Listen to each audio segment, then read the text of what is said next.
नमस्कार and good morning everyone. Friends, हमारे दौर के सबसे बेहतरीन क्रिकेटर और विश्व क्रिकेट के समकालीन सर्वकालिक सबसे बेहतरीन क्रिकेटरों में से एक भारत रत्न सचिन तेंदुलकर को कौन नहीं जानता। खेलों की दुनिया में जितना बड़ा नाम उन्होंने कमाया है, ऐसी सफलता बिरले ही लोगों को नसीब होती है।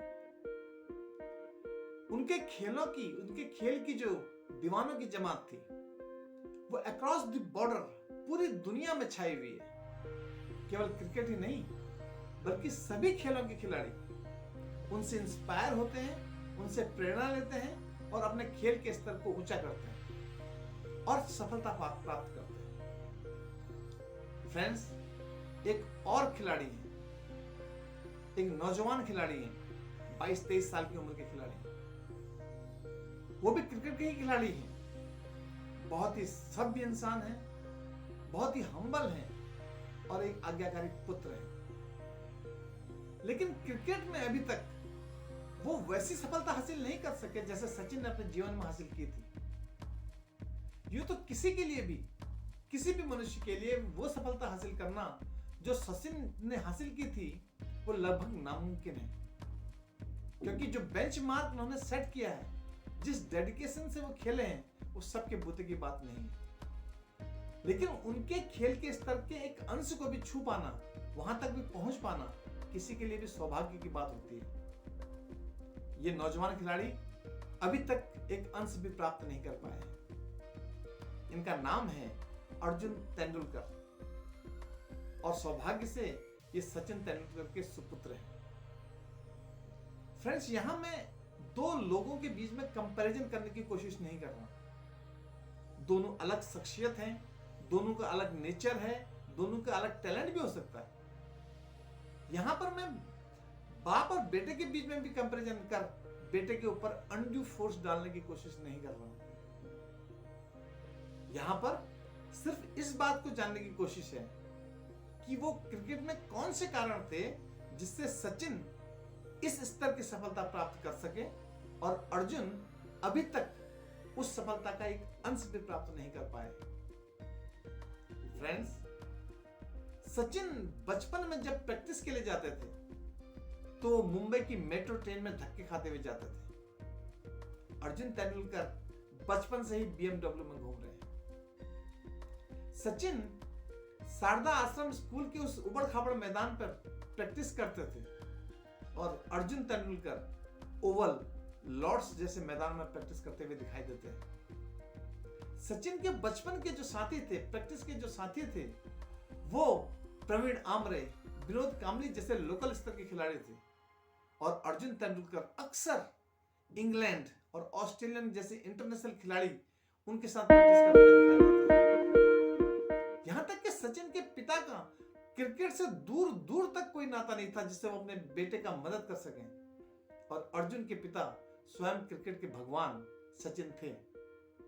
फिर भी अर्जुन अभी तक वो सफलता हासिल नहीं कर सके। और अर्जुन ही क्यों, हमारे दौर के एक और बेहतरीन खिलाड़ी जिन्हें कलाई का जादूगर कहा जाता था, उनका नाम है मोहम्मद अजहरुद्दीन। उनके जैसा कलाई का खिलाड़ी इस दुनिया में आज तक पैदा नहीं हुआ। आउटसाइड द ऑफ स्टंप जाती हुई बॉल को, जिसको अधिकांश बैट्समैन छोड़ देते थे, ये मोहम्मद अजहरुद्दीन की ही काबिलियत थी कि उस बॉल को भी वो कलाई से फ्लिक करते और फाइन लेग में 4 मार सकने की क्षमता रखते थे।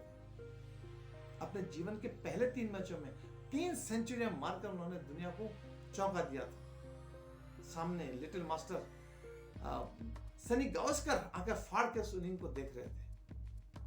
ऐसे मोहम्मद अजहरुद्दीन के 2 बेटे थे जो भी क्रिकेट खेलते थे, लेकिन आज क्रिकेट की दुनिया में वो कहां है किसी को नहीं पता।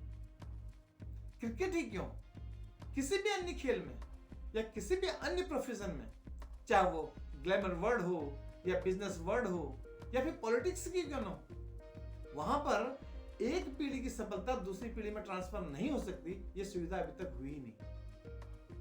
क्या कारण है कि एक पीढ़ी एक बेहतरीन सफलता हासिल करती है और दूसरी पीढ़ी वो सफलता का अंश मात्र भी हासिल नहीं कर पाती। दरअसल जो पीढ़ी सफलता हासिल करती है, वो अपने काम में इस कदर घुस जाती है, अपने काम को इस जिद के साथ करती है कि उनको उस काम के अलावा और कुछ नहीं सोचता। अगर वो फेल होते हैं तो वो बहुत निराशा में डूबकर दोबारा से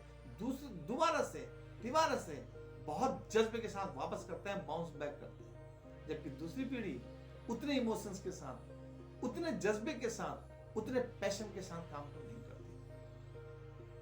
यहां पर उस परम पिता ने, उस परवरदिगार ने एक सिस्टम बनाया है।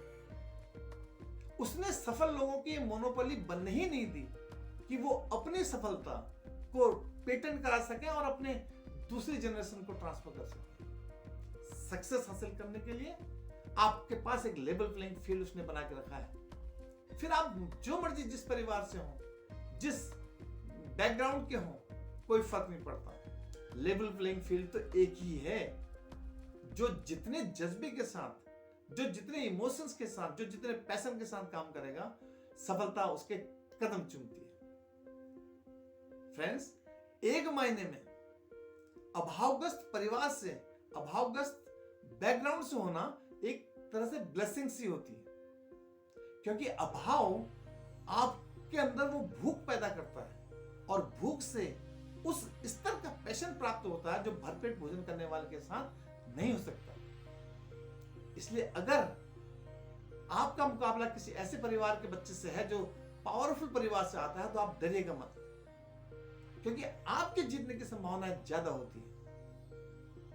इसलिए जो भी काम आप कर रहे हो, go with full force, go with full passion, you are bound to win. Thank you.